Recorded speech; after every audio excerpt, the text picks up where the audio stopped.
Hi, this is David Rippey coming at you with more of the Powering Through Paralysis series. This is a reading from my book. The narrator is Alexandria Dupre. For the love of boating. I really don't know why it is that all of us are so committed to the sea, except I think it's because in addition to the fact that the sea changes, and the light changes, and ships change, it's because we all came from the sea. And it is an interesting biological fact that all of us have in our veins the exact same percentage of salt in our blood that exists in the ocean, and therefore, we have salt in our blood, in our sweat, in our tears. We are tied to the ocean. And when we go back to the sea, whether it is to sail or to watch it, we are going back from whence we came. John F. Kennedy. Another fun childhood experience I enjoyed was learning to water ski when I was 12. Up to this time, my family had little exposure to boating, and the children had never water skied. When it was finally my turn to don water skis for the first time, I eagerly jumped into the water. I was growing fast and skinny as a rail. As I floated behind the boat with my life jacket on, they threw me the pair of 8 skis over the side. As I tried wiggling them onto my feet, the water current kept trying to carry them away, adding to the difficulty. Eventually, I managed to get them on. The owner of the boat and the father of the other family that accompanied us on this trip offered me some sage advice above the noise of the idling motor. Keep your legs bent at an angle, and try to keep the skis straight, he shared. It was easier said than done. The strong currents were making it much more challenging than it otherwise would have been if the wind were still. This father had helped other fledgling water skiers learn to ski, and now it was my turn. I gripped the ski bar tightly in my hands, my skinny arms and legs slightly bent, per his instructions. Fortunately, he had also advised me to lean back as the boat took off, so it wouldn't pull me out of the skis. Leaning back would also help absorb some of the impacts from the fast takeoff. With all his patient instructions swirling in my head, I waited until my skis were in a relatively stable and straight position, then quickly motioned for him to go with the trademark thumbs up. As the boat roared off, I managed to keep the skis straight, and next thing I knew, I found myself being pulled out of the water like a champagne cork coming out of a bottle. I was now skimming along around 30 miles per hour on top of the water. It was an amazing feeling, as I'm sure other water skiers can confirm about their own first experience standing up. The incredible rush experienced, flying around the lake on 2 little skis for the first time, is hard to describe. Seeing myself gliding on the water and not sinking is a sight that has stayed with me forever, contributing to my love of boats and oceans and lakes today. One of my first thoughts was, wow, it's like walking on water, albeit at a pretty high speed. After skiing about 2 miles, my arms and hands started tiring. The thrill and exhilaration were slowly being replaced by more pain than pleasure, as my muscles that had never been used in this fashion before became increasingly fatigued.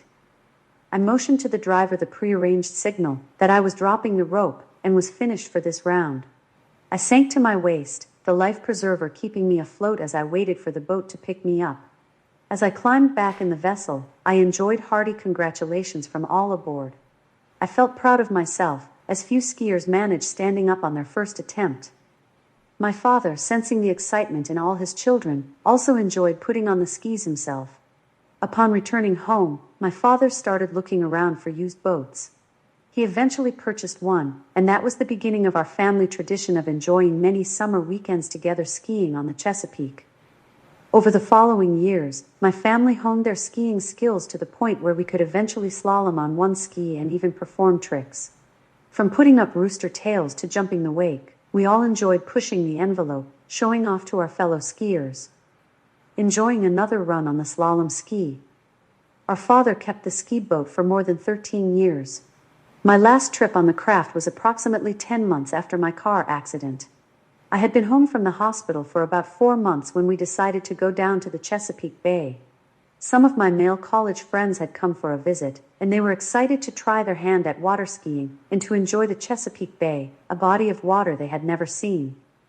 My buddies were pretty rugged guys, so I knew they would be robust enough to lift me into the boat and secure me in one of the seats. Not only did they have to get me in and out of the car, but they also had to transport me down the rickety dock to transfer into a bobbing ski boat. All 3 of them grabbed me under my arms, legs, and torso and lifted me into the boat as my assistant steadied the chair. It wasn't an easy task, I am 6'2" tall and weighed about 190 pounds at the time. After lifting me into the boat, they placed me in one of the small boat seats and tied a sheet around my chest to help keep me secure. My first trip in the family boat after the accident. It was turning out to be a good day, albeit much more nerve-wracking than when I was able-bodied. I had virtually no control over my body and found myself rocking around a lot. After that experience, I didn't set forth on another small boat for many years.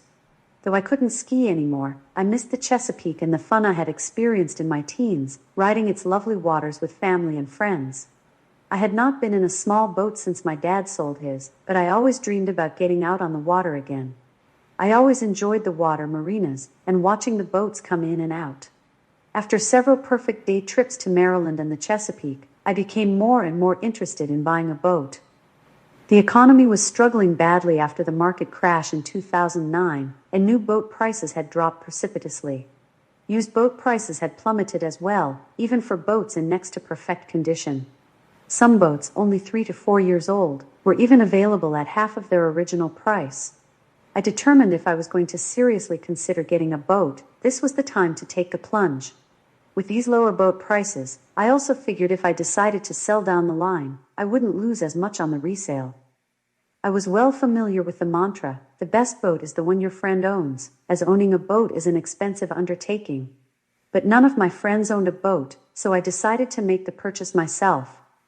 Boat ownership also had a deeper meaning for me. It was an opportunity to prove to myself that even though I had an injury, boating was something I could still pursue. I was no different from countless others who had returned to favorite hobbies or sports in the wake of life-changing events. After researching the costs associated with boat ownership, I decided to take the next step.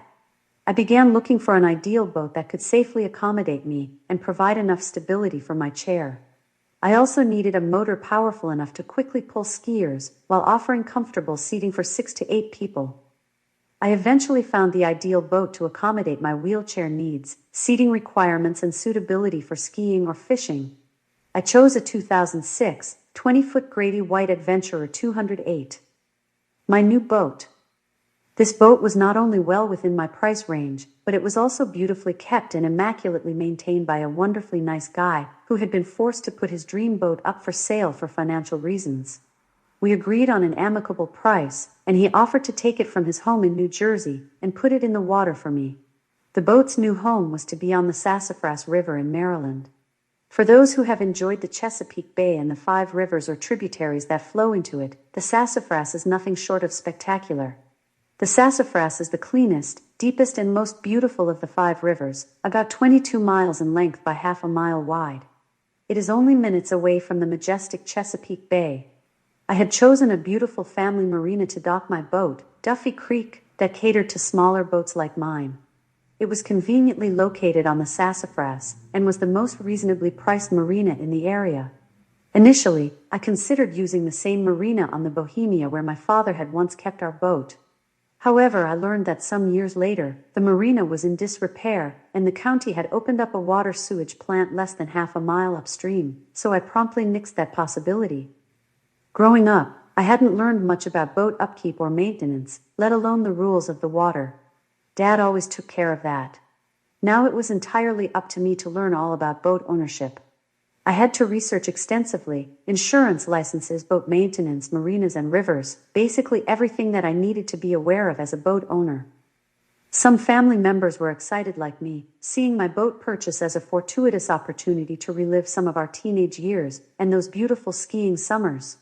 My sister, Melinda, was the only family member who had continued skiing since our dad had sold his boat many years earlier. She was quite proficient, hitting the wake hard on her creative runs. For the rest of us, it seemed like nothing less than a homecoming of sorts. I purchased the boat in New Jersey after driving up to see it in person. The owner had kept all the maintenance records, and there was still insurance coverage remaining on the motor, which I felt was a must. It was in pristine condition, and being a relatively large boat with a large motor, it could carry 6 to 8 passengers easily. This motor didn't disappoint. It was a massive outboard 250 horsepower Johnson, cutting edge for its time. I soon realized that it was important for those driving the boat to have proper navigation skills. I decided to personally take the ship license exam, as I knew it was now time to be aware of the various rules of the water, since Dad wouldn't be captaining the boat as he had in the past. When we first started skiing on the Chesapeake, hazards weren't as well marked, much like our early highway systems compared to today.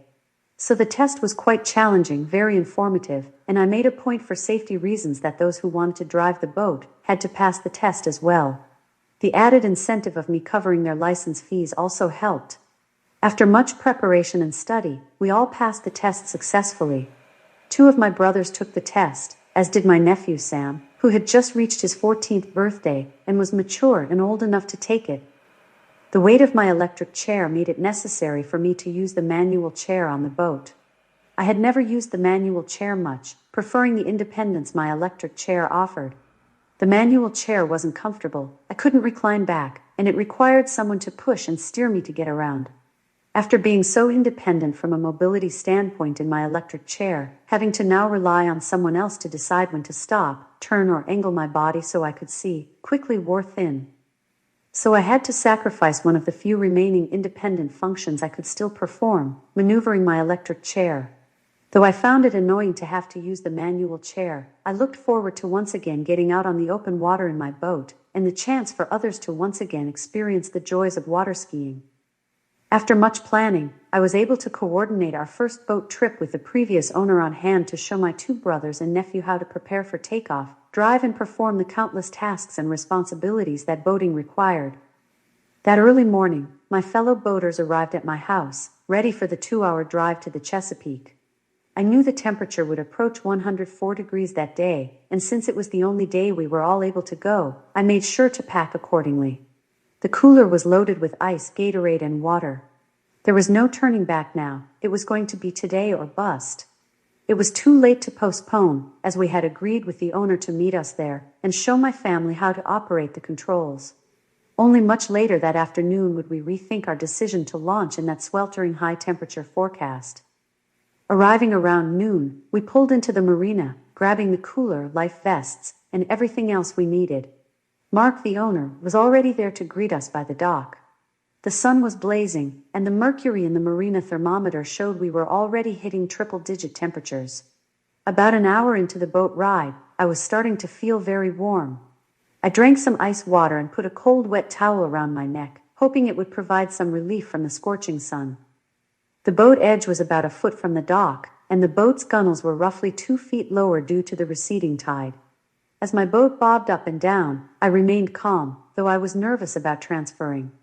My 2 brothers and the previous boat owner lowered me down into the boat. All were straining. The combination of my chair with me in it was about 225 pounds. The bobbing and rocking of the boat weren't helping matters either. I found myself rocking around a bit more than I liked. After I was lowered into the boat, a few of my crew began to attach straps to my chair, and then to strong rings on the boat's gunnels near my chair, to hold me in place securely.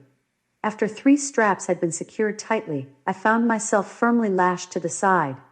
Though I was facing the front, my vision was limited. I could not see over the bow, and I only had a clear view on either side of the boat as we moved through the water. There I was in my new boat, the roar of the engine drowning out all other sounds, and me bouncing up and down in my chair as the boat smacked the water hard. We were flying across the water as the bow smoothly navigated the choppy waves. As we raced across the water, the only thing you could hear was the sound of the engine, about 3 feet away from where I was sitting. As hard as I tried, I still couldn't see the way ahead. The bow was much too high in the water, and being strapped in my chair made forward visibility virtually impossible for someone who was forced to remain seated. I was beginning to realize that the exhilaration I initially experienced upon buying the boat was starting to wear off. Being unable to see where I was going and unable to hear over the motor made the experience significantly less enjoyable than what I had hoped for. In my youth, moving around inside the boat, these unpleasant aspects weren't a factor. Since I couldn't hear or move around the boat, I found myself pretty much removed from the experience. I was now more or less relegated to bouncing up and down, capably trussed to one side, unable to see what was ahead. Never being tied down before except in my van getting around, this seemed much worse. I was beginning to feel like some unfortunate dog tethered to a tight chain, not forgotten but starting to bake in that unforgiving sun. And being unable to hear or be heard made it that much worse. Gazing out the sides at boats in the distance, I couldn't get past my inability to hear or see where in the heck we were speeding off. It almost felt like I was riding in the backseat of an older automobile, bouncing around in unfamiliar and rough terrain with the radio up too loud, blasting static, and with the windshield covered. Through research, I had purchased the quietest outboard motor you could buy for communication purposes, but you still couldn't hear well above the roar of the engine. Moments later, Mark slowed down very unexpectedly and brought the boat suddenly from 40 miles per hour to about 10 miles per hour. With the lower speed, the engine noise dropped as well, as I heard him yell, "Wow, that sand ridge came up real suddenly." The bottom was only 3 feet deep where we went over. Hearing that pronouncement bothered me greatly. I could just imagine if the water were a little more shallow, and we ripped the bottom of the boat out, followed by the accompanying nightmare trying to get everyone out safely. Even after carefully researching and picking the deepest river draining into the Chesapeake, the tidal fluctuation and sand ridges dotted throughout were even more formidable than I realized. Mark was an experienced boater, but even in his capable hands, he was unable to catch the quick change in depth. The water depth had dropped from 10 feet deep to 3 feet literally in seconds, virtually impossible at 45 miles per hour for the depth finder to detect until the boat was directly upon it, the ridge being roughly 7 feet high. After we had escaped what I considered a potentially dangerous situation, I wondered what the outcome would have been if the ridge were even just a little higher and wider. Visualizing in my mind the motor grinding into the dune, slowing the boat down dramatically, perhaps to even a sudden stop. In the process, possibly catapulting some family members and friends into the water, windshield, or bridge. There were no seatbelts, and I was the only one trussed to the side. I felt like a belligerent pirate lashed to the mast, with no control of my outcome. Remembering those unlucky ones lashed to masts in stories and storms from yesteryear, I realized early on, if this boat crashes, sinks or flips for any reason, the odds are that I'm not going to make it. Perhaps I'd even end up accompanying the boat to the bottom if it sank or flipped upside down. At this juncture, I knew that to untie me or get me out in time would be beating great odds that with everything considered were becoming less palatable.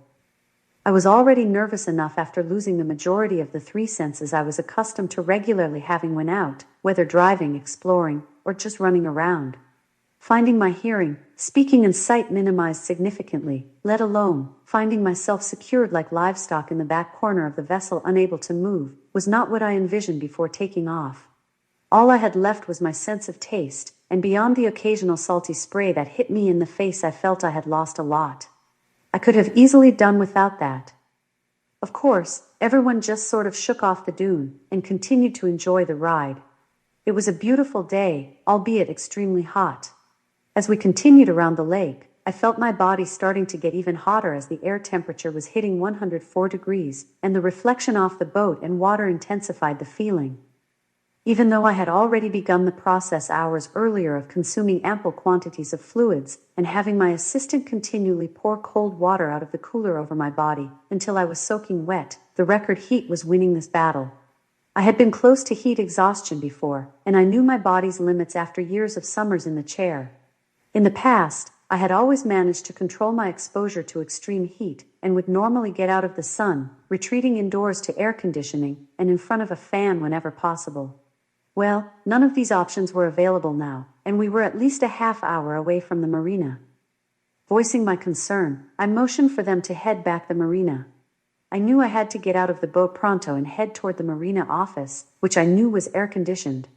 We turned around and sped off toward the marina, the hot winds from the water providing little relief. It was reminiscent of when my car's air conditioning went out in 90-degree weather while stuck in traffic. This was a 20-foot boat, not a luxury yacht where you could escape below deck into cold, well-circulated air. As we approached the wake zone of the marina, we had to drop the speed down to 5 miles per hour, per water zoning laws. What was brutal at 40 miles per hour was becoming excruciating at 5 miles per hour, almost like you were tied down in the desert, slowly baking your insides with no cover to duck under. I was in a vast body of water, but it could have been a sweltering desert, as hot as I felt. My body was reaching the extremes of what it could endure temperature-wise, and I was getting the classic symptoms of the beginning stages of heat stroke. My vision was slightly blurred, and I felt extreme weakness and fatigue. What kept the heat from carrying me off into perilous territory were the large amount of fluids I kept drinking and the continual pouring of water over my body. If you've had a spinal cord injury, you know that extreme temperature exposure, whether hot or cold, can be hazardous, while it's much less of concern for the able-bodied. The water my assistant poured on me was helping to compensate for my body's own inability to sweat by evaporating off my skin, cooling me down somewhat. I had been injured long enough to know the tricks that would enable me to mimic an able-bodied person's natural response to heat, but we had reached that limit and gone beyond it. As we pulled into the dock, we were all starting to succumb to varying degrees to the punishing heat and sun. After getting my chair off the boat, we all quickly made our way to the marina's air-conditioned office. We knew it stocked cold drinks and served as a small boat supply store. What a welcome relief, AC and cold beverages. Even though I had researched extensively before taking the boat-buying plunge, my enthusiasm, while pretty grounded, overrode the realities that cropped up. Realities that I couldn't forecast as I hadn't taken the boat on a trial run, but was well aware of its capabilities. I went in knowing that trying to recapture youth in a bottle, by reliving fond childhood memories boating, would not be easy. I knew this second time around would not be as magical or extraordinary as before. I knew I couldn't ski, and had already accepted that. It didn't bother me to a great degree, even though I would have loved to don the skis again. I knew that was not yet a possibility, at least not with this boat. The joy of seeing friends and family once again don the skis was enough. I was content just to ride along and appreciate the views, and being out on the open water again. Those were my thoughts going in, but the harsh realities of boating while paralyzed on a boat this size would only become apparent once we were out on the bay. I felt fine about everything afterward, realizing that I had at least made an effort. It was fun putting it all together, regardless of the eventual outcome. The knowledge I gained about what it takes to own, maintain and service a boat was worth it. Taking a chance carrying out my dream of having my own boat removed any doubts or questions that would have had me wondering over the years if I didn't pursue.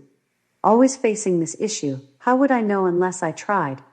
Many of us have taken chances, whether opening a small business, pursuing a dream, or attempting what seems highly improbable to others.